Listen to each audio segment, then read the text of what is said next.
चीरहरण के बाद द्रौपदी ने आधी रात कर्ण से क्या कहा। दोस्तों, यह कहानी दोहरी परतों वाली और रहस्य भरी हुई कथा है। यह कहानी द्रौपदी और कर्ण की है। इतिहास और महाकाव्य में कई प्रसंग ऐसे हैं जो लोगों के मन में सवाल छोड़ जाते हैं। उनमें से एक बड़ा प्रश्न यह भी है कि चीरहरण के बाद द्रौपदी कर्ण से मिलने क्यों गई थी। यह प्रश्न अपने आप में है। जो कर्ण ने सभा में कहा, जिसने द्रौपदी को अपमानित किया, उसी से मिलने का विचार कैसे आया। क्या यह केवल एक भ्रम था या उसके पीछे कोई गहरी भावना छिपी हुई थी। चलिए जानते हैं। द्रौपदी का जीवन आरंभ से ही अग्नि की तरह था। वह अग्नि से उत्पन्न हुई थी। उसका स्वभाव उसी अग्नि की तरह तेजस्वी था। उसकी सुंदरता में आकर्षण था, पर उसके भीतर एक गहराई भी थी। वह गहराई जिसे कोई साधारण व्यक्ति नहीं समझ सकता था। जब उसका स्वयंवर हुआ तब भी जैसे कोई कर चली। उसने केवल अर्जुन को चुना था, पर उसे पांचों पांडवों की पत्नी बनाना पड़ा। यह निर्णय स्वयं द्रौपदी का नहीं था, पर उसने उसको स्वीकार किया जैसे कोई योद्धा भाग्य के वचन को मानता है। कर्ण उसी दिन से उसके जीवन में छाया की तरह जुड़ गया था। एक ऐसी छाया जो पूरी तरह मिट नहीं सकती। स्वयंवर में जब कर्ण ने धनुष उठाया और लक्ष्य साधना चाहा, द्रौपदी ने कहा था, मैं किसी सूत पुत्र से विवाह नहीं करूंगी। यह शब्द बाढ़ की तरह कर्ण के हृदय में जा धंसे थे। उस बात से उसे तोड़ दिया नहीं, बल्कि कठोर बना दिया। उसी दिन वे द्रौपदी के प्रति शोध और उसके आकर्षण दोनों का प्रतीक बन गया। समय बीतता गया। राजमहल में एक युद्ध सब कुछ बदलता गया, पर द्रौपदी और कर्ण के बीच अनकही बनी रही।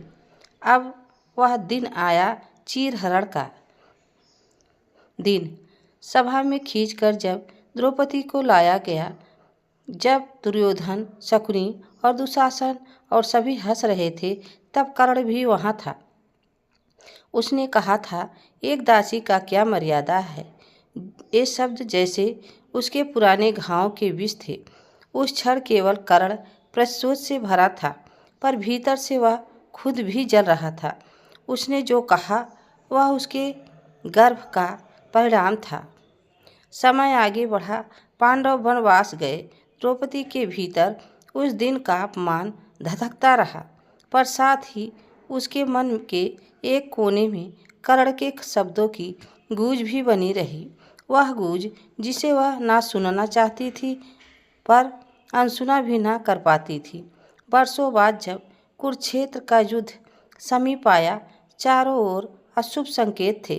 कौरव अपने एक एक मित्र एकत्रित कर रहे थे। कृष्ण ने दूत बनकर हस्तिनापुर का दौरा किया, पर शांति असंभव थी। इसी बीच एक रात द्रौपदी की नींद टूटी। उसके मन में एक अजीब बेचैनी थी। वह उठी और अकेले महल के आंगन में चली गई। चारों ओर सन्नाटा था, पर उसके भीतर तूफान था। उसे बार बार कर्ण का चेहरा याद आ रहा था। क्या इसलिए कि उसका सबसे बड़ा शत्रु वही था, या इसलिए कि उसके भीतर एक अधूरी जिज्ञासा थी कि आखिर कर्ण क्या है, वह ऐसा क्यों है। अगले दिन उसने निर्णय लिया कि वह कर्ण से मिलेगी। यह बात किसी को बताई नहीं जा सकती थी, ना अर्जुन को, ना युधिष्ठिर को, ना कृष्ण को। यह केवल इसका निर्णय था, उसकी आत्मा की पुकार। वह गुप्त रूप से एक दूत भेजती है जो कर्ण तक संदेश पहुंचाता है। कर्ण उस समय अपने शिविर में था। युद्ध की तैयारी चल रही थी जब उसे संदेश मिला कि पांडवों की पत्नी पांचाली तुमसे मिलना चाहती है।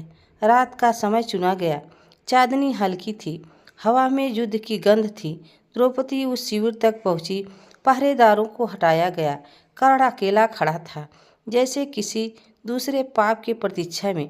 द्रौपदी ने प्रवेश किया। उसकी आंखों में ना कोई क्रोध था, ना कोई भय, केवल प्रश्न था। कर्ण ने धीरे से कहा, तुम आई हो मुझे देखने? द्रौपदी ने धीरे से बोली, तुमसे मिलने, तुम्हें समझने। दोनों का कुछ क्षण मौन रहा। केवल दीपक की लौ काँप रही थी।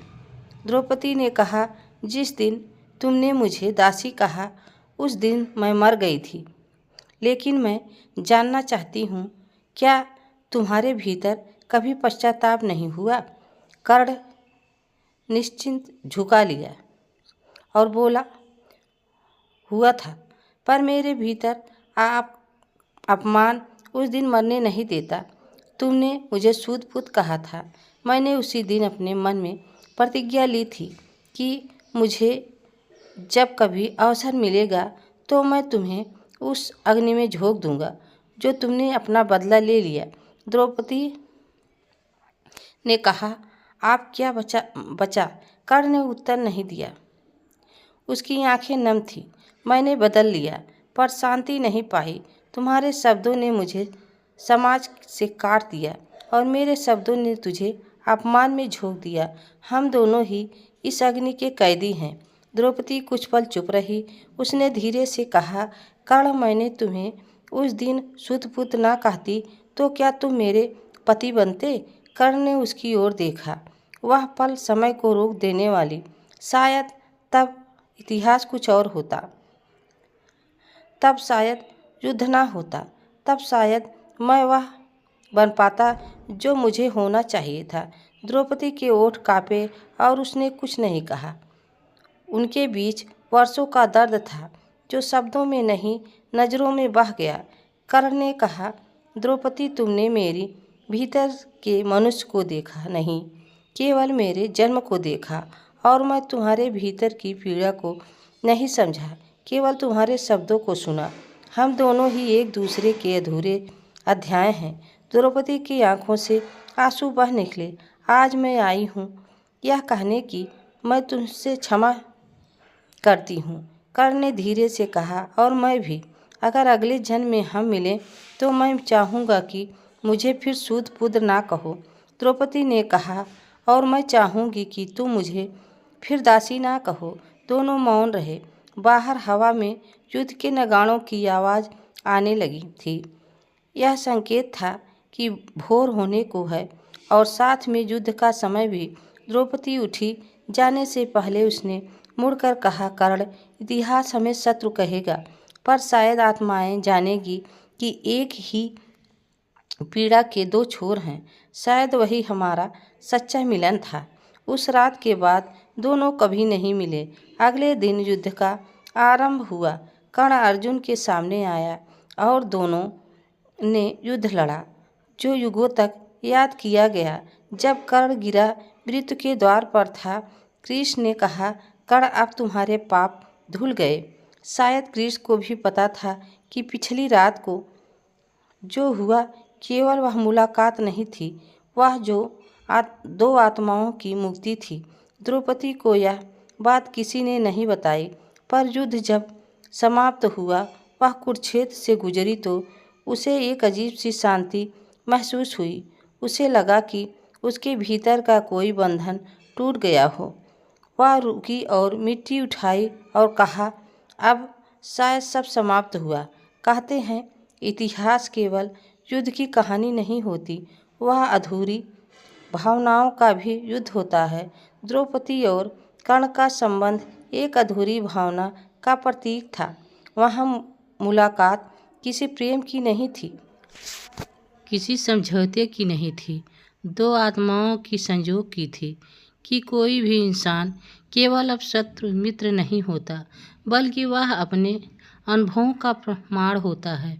और इसीलिए जब लोग पूछते हैं, चीरहरण के बाद द्रौपदी कर्ण से मिलने क्यों गई थी, तो उत्तर केवल एक है, क्योंकि वह जानना चाहती थी कि जो उसको सबसे अधिक तोड़ गया, क्या उसके भीतर भी वही आग थी जो उसे जलाती रही। क्योंकि वह बदला लेने नहीं गई थी, वह भीतर की अग्नि को शांत करने गई थी। वह भीतर की नफरत को अंत करने नहीं गई थी, बल्कि वह अपने अपमान के जड़ को समझने गई थी। और उस रात दोनों ने अपने अपने भीतर की कमियों को स्वीकार करने गए थे। उस क्षण से इतिहास ने चुप्पी साध ली, क्योंकि कुछ मुलाकातें केवल दो लोगों के बीच नहीं होती, वह दो युगों के बीच होती है। द्रौपदी और कर्ण के बीच की बातें वैसे ही थी, एक ऐसी कहानी जो कहीं नहीं जाती, महसूस की जाती है। और इस तरह द्रौपदी और कर्ण की मुलाकात इतिहास के दो पन्नों में खो जाती हैं। किसी ने उसे देखा नहीं, किसी ने उसे लिखा नहीं। दो आत्माएं जो एक दूसरे की पीड़ा थी, एक दूसरे की मुक्ति बन गई। कभी कभी सच्चा प्रतिशोध माफ़ी में होता है। दोस्तों, यह वीडियो आप सबको कैसी लगी कमेंट में ज़रूर बताना। चैनल पर नए हो तो लाइक सब्सक्राइब ज़रूर करना। तब तक के लिए राधे राधे, जय श्री कृष्ण, धन्यवाद।